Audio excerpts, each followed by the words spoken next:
A month ago, some 1,500 residents were displaced by tidal waves in the Ketu and Ketu South district of the Volta region. Blekusu was hardest hit by the disaster as residents there had to flee from their homes and seek shelter with family and friends in other non-affected communities. Some were also housed a whole week in classrooms of the two public schools there, which meant no teaching and learning took place during the period. The Volta Regional Minister, Dr. Archibald Yaulecha, visited the scene after the incident and promised government's commitment to the people. Also, the Municipal Chief Executive of Ketu South, Elliot Edem Agbenowu, also assured the affected residents that their problems will be given the prompt attention. What is happening at Agaveji? The sea has started ravaging and taking over some of the properties, just as it happened some month ago at Blekusu extensively. So I quickly responded to their call. When there, I saw it for myself. Has been serious, as I always say. Anytime I see some of these things, my heart bleeds.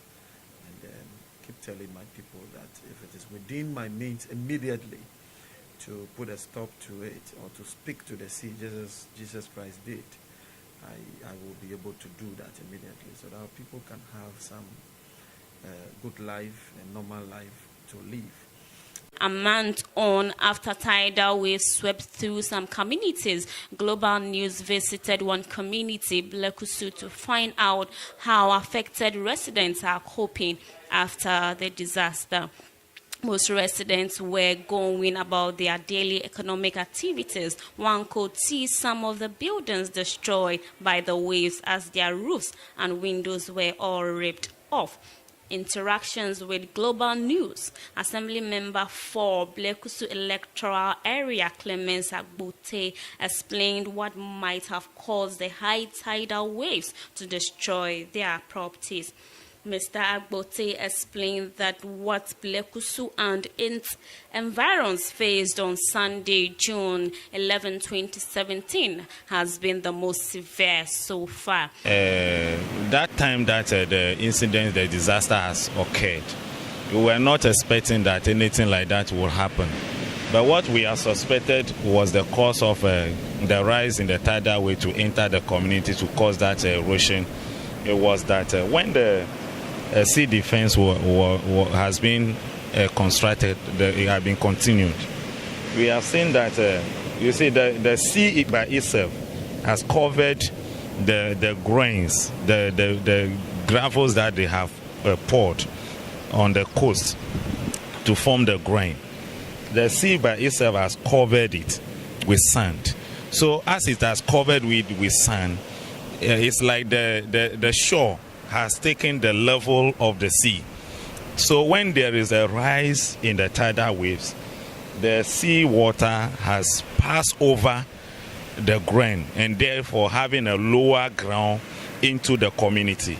So when it has had a direction, a way to pass through into the community, it has continually moved, has eroded into the community, and the whole community was full of water. That was what actually that has happened. But the incident actually has happened around, it has started around 2 a.m. dawn, has graduated around 5 a.m. in the morning.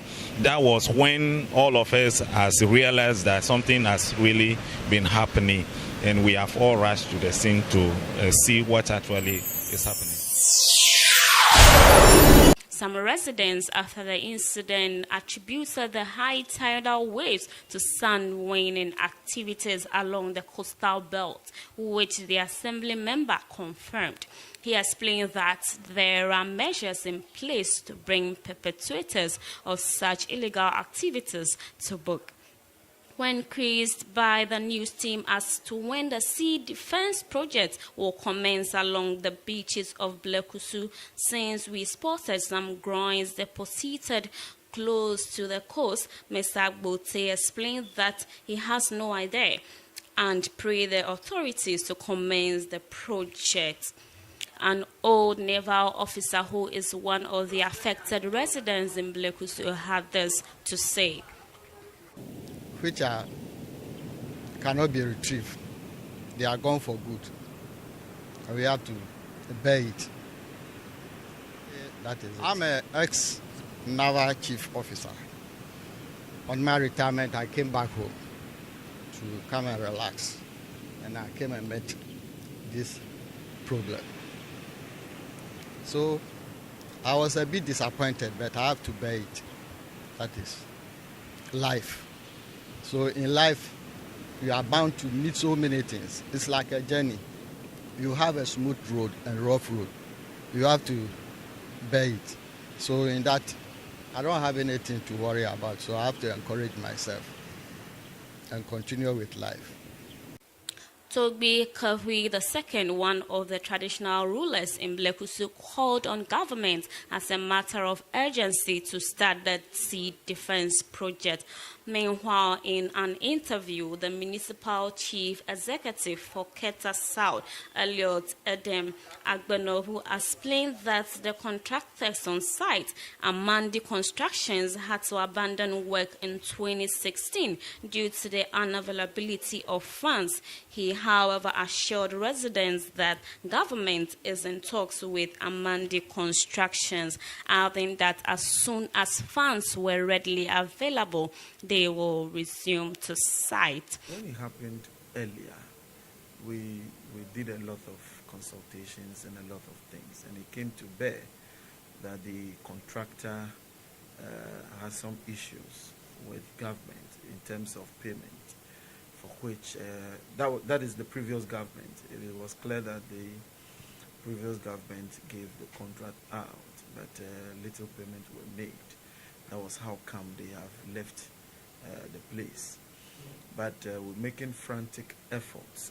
Spoken even this morning immediately to the Minister for Works and Housing, and he assured that there are some communications going on between him and the Finance Minister, so that they will be able to release some funds immediately for the contractors to come back to site and work. So we are not sleeping at all. We are doing our very best.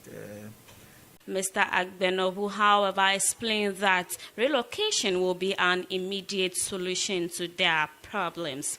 As it stands now, the people of Blekusu and its environs are living in fear, not knowing when the little they have left will be swept away into the sea. Relocation is an option for Blekusu, Agaveji, Salakopa, and Amutin, especially those communities. For now, those are the communities that have been affected. So we spoke to the assembly members of the areas, together with the chiefs, especially for Blekusu. Spoke with the chiefs, the opinion leaders, and the youth leader to actually speak to the owners of the land. Because there is a land that is just outstretched of the town, or outskirts of the town. We call that place Kota. That has been identified. But then, you know, in our place we do have stool lands. This land tenure system, it's for individuals.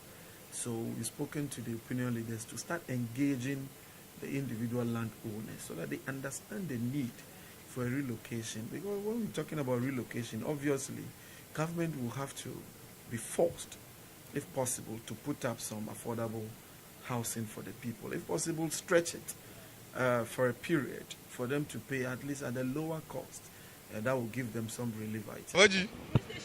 Agaveji police station mi le fota nu ya na jojo re mi ajifia anya tagbana mi amaro na romanya maro hu homa mi o ha ka ro ve po mi ma ka devela chitama ka kere ma opa mangwe ta ya ma te ma vago ko mi ko fofo na mi afa jiruro ble mi ma assembly o ble judolo bare o na va kpere mi fia o do pa va sero mi ma hu kata ko le akpa anya hania mi kukuga ta mi kukurambe jiruro na kpere mi over honami no mo tenchi va onara ka chomia hu da shi na pe amangu o ma ga mi do motor ka kpoga vio mi amangu ha mi nya fi ko la vio chapo va garama ro chi changojo maro nya mangvelo mi va fo ko ro pa ma ha amaro ga lo do mi ga ofin na no bu na mi vi kro ha mi pokpe o ta mi kuku na mbere una ho ba o na mi ta akpa na mi mi o ba do